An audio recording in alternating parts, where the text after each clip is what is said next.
Iran in the 1970s was a lot more like the rest of the world in the 1970s, and but for the writing, you would be unable to tell the difference between an Iranian and an American or a British citizen. This is Iran in the 1970s. So what happened?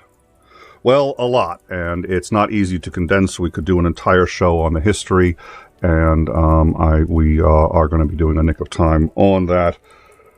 But at present, I think it's worth covering just a very small piece of it before we begin so you understand the context.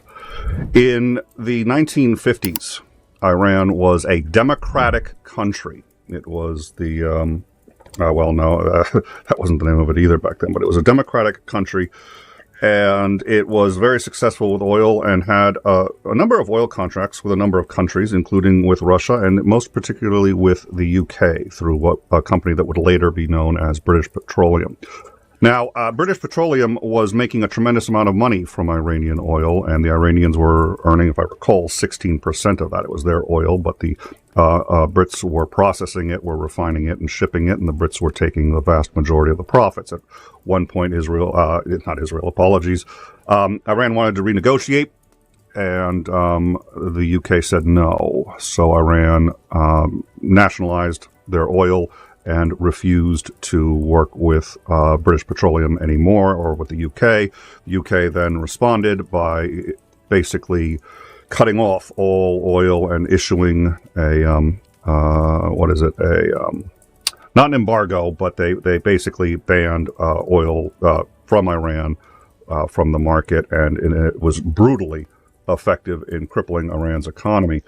But the UK and the US decided that this was insufficient, and we were concerned that they would start selling all of their oil to Russia, who at the time Soviet Union, and was terrible enemies with it's inaccurate. But we didn't trust them, we didn't like them, and the fact that we had just won a Second World War with them didn't really alleviate matters very much at all. So the US and England decided something had to be done. What had to be done was the overthrow of the democratically elected government of Iran.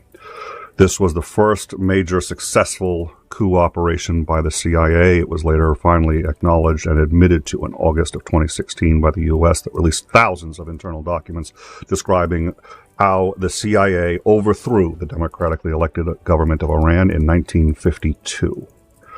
This involved many things, including but not limited to bribing public officials, inciting riots and protests from gangs and gang members, and is credited with being, again, the first coup that was essentially organized and entirely run by the CIA. If the CIA had not intervened, none of this would have happened.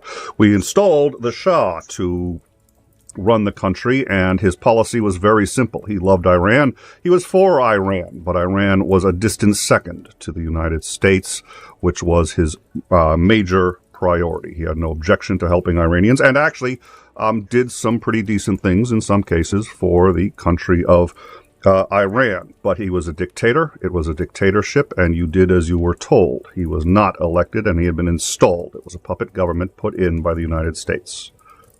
Resentment against this fact, and the fact that Iranians did not have control over their own destiny, and in fact were subservient to the West, grew and ultimately culminated with a charismatic religious leader, Khomeini, who was able to get enough support to eventually start a revolution and depose the American regime, and Iran finally became its essentially, presumably, a master of its own destiny. The problem is he was his own dictatorship, and the Islamic basically became a religious state, and things went downhill very rapidly for Iran there. But it is irrefutable that the current regime that runs could not have done so. The Islamic Republic,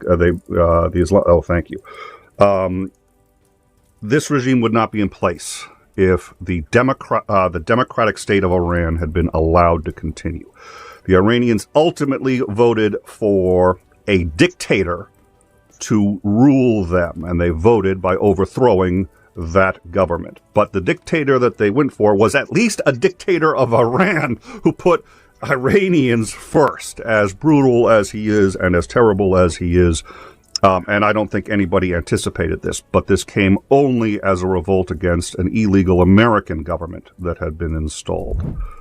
How much do the Americans have to blame for this? How much is it their fault? It's not 100% their fault. It's not 100% anybody's fault. A lot of factors were at work. It was also a long time ago.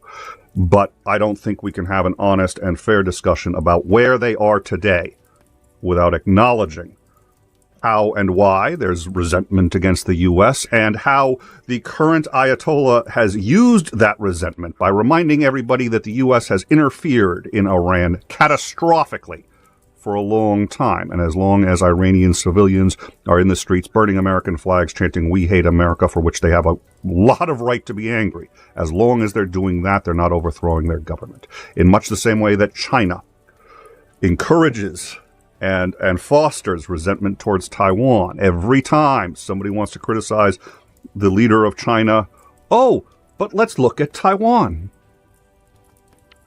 The rulers in, the religious rulers in Iran can say, remember what the U.S. did, and they're not wrong.